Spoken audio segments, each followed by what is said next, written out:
Kamusta? Mabuti? For today's video. For today's video ay magluluto tayo ng bagong soup para kay Lola at Nili. At yan ay ang gulay na balatong, pero bago yan ay kuhanan muna natin ang BP si Nilush. May tumawag nga dito sa bahay, tan sabi ay check daw araw-araw ang blood pressure ni Nilush. At pag nakuhanan ay ilista daw ang resulta. May kameses resh, munimbe arbash, munimbe shalos. Sede seder. Normali. At ayun nga ang resulta ng BP ni Nili, 115/84. Kailangan nga i-check ang BP ni Nili araw-araw dahil minsan ay low blood ito.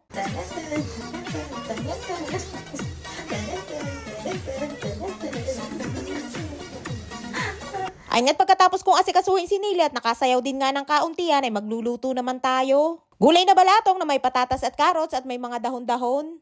At ang tawag nga sa lulutuin ko na yan ay marak adashim. Marak na ang ibig sabihin ay soup at ang adashim naman ay munggo o balatong. Ang paraan nga ng pagluluto na yan ay tinuro sa akin ng anak ni Lola na si Ilan. Nagustuhan kasi ni Lola yung dinala niya dito sa bahay na gulay na balatong katulad niyang gagawin ko. At dahil hindi nga lagi siya pumupunta dito sa bahay ay nagpaturo na lamang ako kung paano lutuin. Para araw-araw ay meron si Lola na pwede niyang makain. At hindi na kailangan maghintay ni Lola ng dala ng kanyang anak. Napakadali nga lamang lutuin yan at halos purong gulay lamang. At napaka-healthy nga din niya na pagkain at kahit ako nga ay nagustuhan ko din ang lasa. Bukod nga sa balatong, patatas at carrots ay meron ding iba't ibang klase ng herbs na sangkap. Katulad niyang celery, mayaman sa vitamins and nutrients, low calorie at meron ding iron. Tamang-tama nga din para kay Lola at Nili na kailangan ng iron.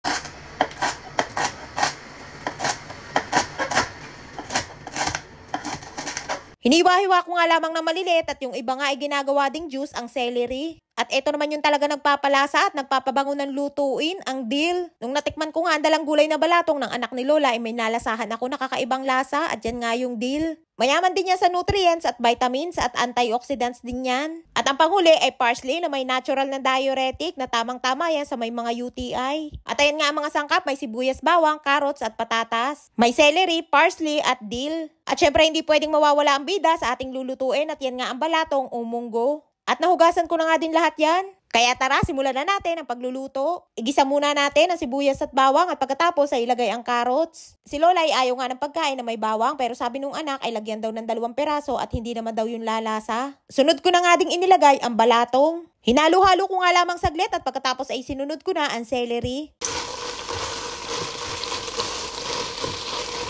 At nilagyan ko nga din ng pampalasa, paminta at asin lamang ay ayos na. At hindi nga din dito uso ang naglalagay ng betchin.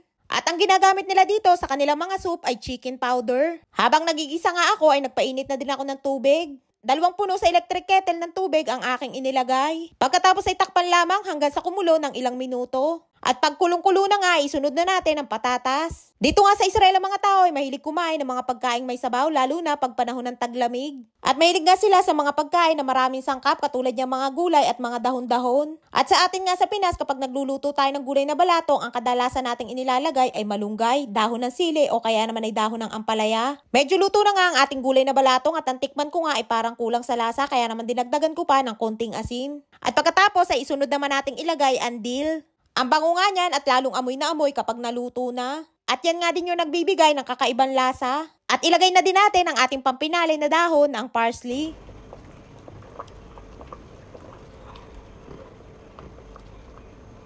Ayan at pagkatapos pakuluan ng ilang minuto ay tingnan natin kung luto na. Ayan nga't ayos na at luto na at malambot na din ang lahat ng mga gulay. At pagbukas pa nga lamang ng takip ay amoy na ang bango. At syempre tikman ulit natin kung ayos na ang lasa. At para makasigurado na ayos na, itikman natin ng 2 beses. At sa wakas ay naluto din at kapag lumamig na yan ay aking ibe-blender naman. Busloy.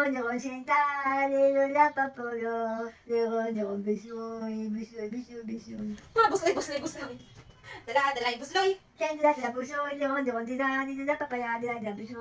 Dala, busloy. Okay, kailangan tayo itlog. Kain tayo ng itlog. Ay nga't pagkatapos ko magluto ay pinakain ko naman si Lola at Nili. At yung niluto kong gulay na balatong ay palalamigin ko muna at ibe-blender ko at pambukas na nila yun na pagkain sa tanghalian. At yung tanghalian ni Nili ay itlog, dinurog na patatas at pastida na galing sa kapatid ni Lola. At niadyad na kamatis at pipino na may kumus. At solve na ang tanghalian ni Nilush ay siya hanggang dito na lamang ating kwento for today's video. Maraming po salamat sa inyong support at laging panonood. Mag-ingat po kayo palagi. And please subscribe to my YouTube channel. Please follow and share. Salamat!